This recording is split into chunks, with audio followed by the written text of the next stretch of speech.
हेर्दै खाउँ खाउँ लाग्दो अनि धेरै दिनसम्म प्रिजर्भ गरेर राख्न सक्ने सुँगुरको मासुको अचार बनाऊ है साथीहरू। त्यसको लागि मैले 500 ग्राम मासु लिएको छु। त्यसलाई बोइल गर्न छोडिदिए। बोइल हुँदै गर्दा अलिकति हर्दी अनि नुन पनि हालिदिए। त्यसपछि चाहिँ मसला रेडी गरे। कालो तिल, तोरी र पहेँलो तोरीलाई मजाले भुटे अनि त्यस्तै कराईमा फेरि कम्ती तेल हालेर सुक्खा खोर्सानीलाई पनि फ्राई गरे अनि अलिकति सेतो तिललाई पनि फ्राई गरे अनि तिनटै फ्राई गरेको मसलालाई यसरी मैले दरदरा पिसे अनि मसला पिस्दै गर्दा मेरो मासु पनि रेडी भएको छ अनि मासुलाई यसरी हाई हिटमा मैले फ्राई गरेर यसरी गोल्डन ब्राउन कलर बनाएको छु।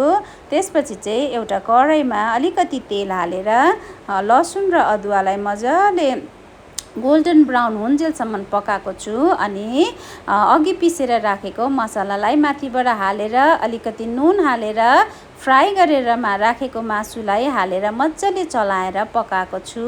त्यसपछि चाहिँ मासुमा मसला पसिसकेपछि ग्यासलाई बन्द गरेर माथिबाट निम्बु मजाले छरिदिएको छु।